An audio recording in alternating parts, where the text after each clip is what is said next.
Idli डोसावाली aunty म्हणाली, अजून किती वेळ? घरी कोणी येईल? लवकर आवर.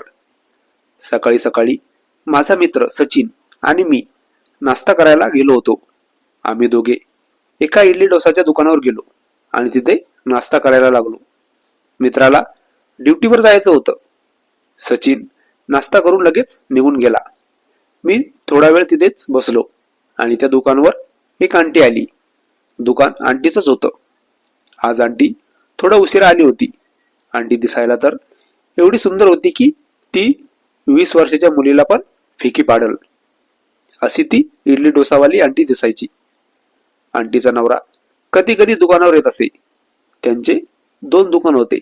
एक दुकान आंटीचा नवरा सांभाळत होता आणि एक दुकान आंटी सांभाळायची. आम्ही रोज आंटीकडे नाश्ता करायला जात होतो.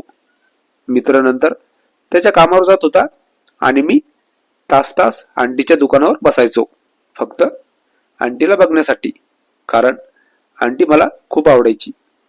हळूहळू मी आंटी सोबत ओळख करून घेतली आणि आंटी सोबत आता मी बोलत पण होतो.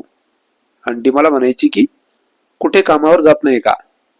मी आंटीला म्हणालो, जाणार आहे आंटी 1 महिन्यानंतर.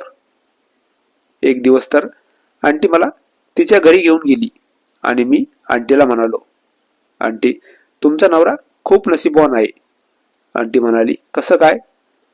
त्यांना तुमच्यासारखी किती सुंदर बायको भेटली. मी आंटीला हसत हसत म्हणालो होतो. आंटी म्हणाली, त्यात काही नशीब नसतं, तुला पण भेटेल सुंदर बायको. मी आंटीला म्हणालो, आंटी तुमच्यासारखी भेटायला पाहिजे. आंटीला मी असं काही बोललो होतो की आंटीला मी म्हणालो, आंटी तुमचं लग्न झालं नसतं तर मी तुमच्यावर प्रेम केलं असतं खूप. माझं असं बोलणं आणि आंटी म्हणाली, आता पण तू करू शकतो प्रेम, त्यात काय एवढं?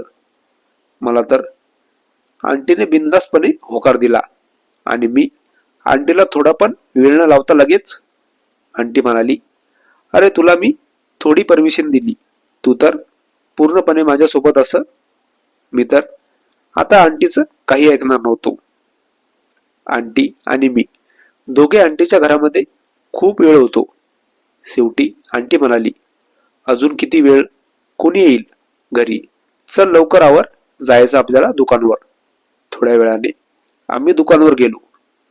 पहिल्यांदाच आंटीच्या घरी गेल्यावर आंटीने मला, आता आठवड्यातून 1 वेळा तरी आंटी मला त्यांच्या घरी घेऊन जात होती आणि मी आंटी सोबत खूप वेळ त्यांच्या घरी थांबत होतो.